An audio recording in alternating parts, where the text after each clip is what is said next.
Vous avez sans doute déjà entendu parler de la loi sur la séparation de l'Église et de l'État. Elle est souvent évoquée dans le débat public lorsqu'il s'agit de parler de laïcité.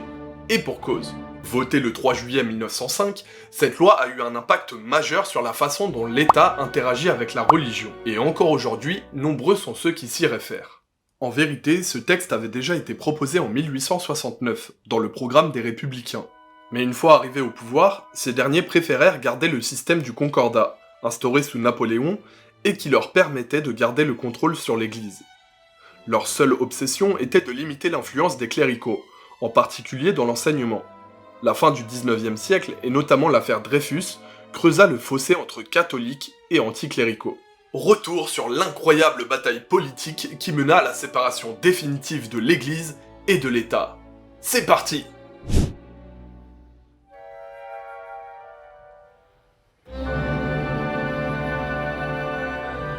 Nous sommes le 4 juillet 1905. Jour de deuil. C'est le titre de la Croix, journal catholique par excellence. La veille, la loi sur la séparation de l'Église et de l'État a été votée à l'Assemblée nationale, par 341 voix, contre 233. C'est une page de l'histoire de France qui se tourne, celle d'une nation catholique, fille aînée de l'Église durant des siècles, et qui divorce finalement avec Dieu. Fini le Concordat de 1802, fini le gallicanisme. L'Église de France ne dépendra plus de l'État, mais du Vatican. La nouvelle loi, qui assure la liberté de conscience et le libre exercice des cultes, fait de la France un pays laïque. Désormais, les prêtres, les pasteurs, les rabbins, tous ces hommes de Dieu devront vivre de la générosité de leurs communautés respectives. Les protestations des catholiques, qui se sentent mis de côté par la République, et celles du pape Pie X, qui dénoncera une loi injuste, n'y pourront rien. Les républicains tiennent bon. La droite catholique demande un inventaire exhaustif des biens appartenant à l'Église. Bien que la nouvelle loi prévoie une transmission des biens religieux de l'État à des associations cultuelles, les croyants redoutent que la République ne s'empare des objets de culte et qu'elle ne transforme les églises en lieux de spectacle. Lors de cet inventaire national, la police se heurte à des habitants récalcitrants. Les incidents sont nombreux, jusqu'à provoquer la mort de plusieurs personnes. Le ministre de l'Intérieur, Clémenceau, va même suspendre l'opération pour apaiser les tensions. Pourtant, avec le temps, catholiques et républicains apprendront à vivre ensemble dans un État laïque et respectueux de la foi de chacun. Cette loi permettra finalement à la France de se remettre d'une des crises majeures de son existence, dont l'origine remonte à la Révolution de 1789. La discussion de la loi sur la séparation de l'Église et de l'État fut l'une des plus longues de l'histoire de la République. 50 séances furent nécessaires pour parvenir au texte final. La Révolution française est revenue de très nombreuses fois au cours de ces débats enflammés. La convention civile du clergé, qui faisait des hommes d'église des fonctionnaires, la terreur exercée sur les prêtres réfractaires, la politique anti-religieuse de la Convention, tous ces événements ont creusé le fossé entre l'État et la religion. Un fossé à moitié comblé par le Concordat instauré par Napoléon, soucieux de rétablir la paix civile. Mais tout au long du XIXe siècle, l'Église de France, conservatrice et antimoderniste, n'a cessé de se voir comme la principale opposition au républicanisme. Elle fut bien aidée par le pape, Pie IX, qui en 1864 déclarait que la liberté de conscience, le libéralisme et la civilisation moderne faisaient partie des principales erreurs de son temps. Comme je le disais en début de vidéo, les républicains prévoyaient déjà dans leur programme, en 1869, d'instaurer un État laïque. Mais comme souvent, une fois le pouvoir conquis, les programmes n'ont pas toujours vocation à être appliqués. Cependant, Jules Ferry ouvrira les hostilités en 1881, en accusant les jésuites de corrompre la jeunesse. Véritable promoteur de l'école gratuite et obligatoire, il entend arracher l'enseignement des mains de l'Église afin de prodiguer une instruction laïque et républicaine. Cet élan est vite freiné et finalement assez peu suivi.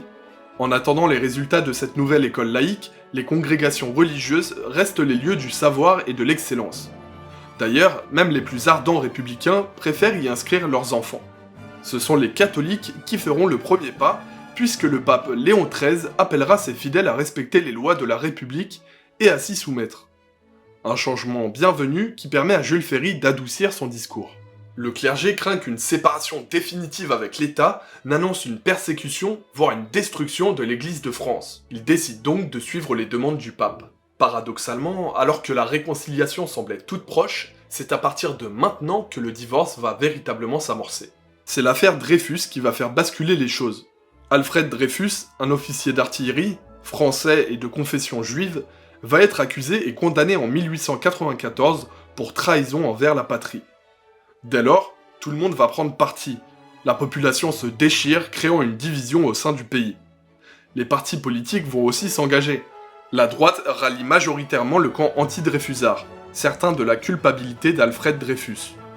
À gauche, les républicains et les socialistes s'allient pour défendre l'officier. Ces derniers font bloc et parviendront à arriver au pouvoir lors des élections de 1899.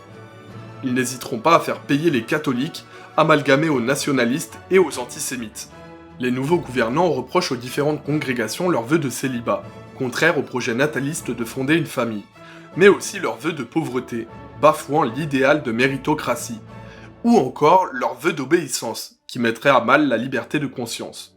Pour financer les retraites et pour atténuer l'influence de la religion sur la société, le gouvernement, et notamment Waldeck-Rousseau, le président du Conseil, envisage carrément de taxer l'Église de France. Pour autant, il ne songe nullement à une séparation. Hormis quelques radicaux, les républicains souhaitent conserver le système du Concordat, qui offre l'avantage de garder sous contrôle une force qu'ils craignent et qu'ils jugent incontrôlable.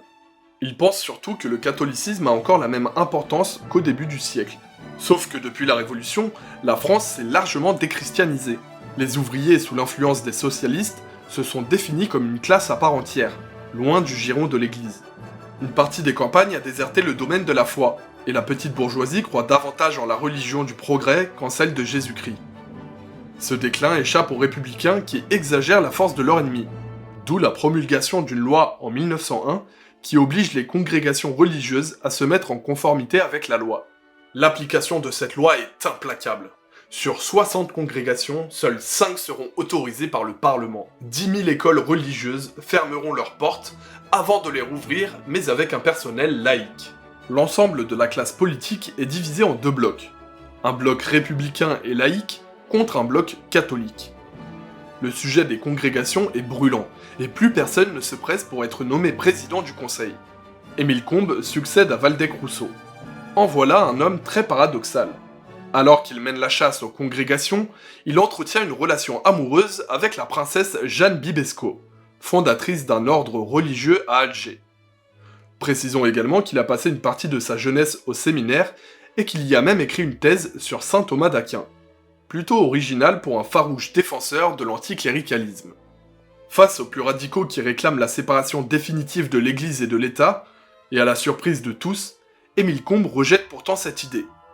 À ce propos, il déclare en 1903 « Vous n'effacerez pas d'un trait de plume 14 siècles écoulés, et avant même de les avoir effacés, il est de votre devoir de connaître d'avance par quoi vous les remplacerez. » De façon moins philosophique, il considère lui aussi que le Concordat permet à l'État de garder l'Église sous son contrôle.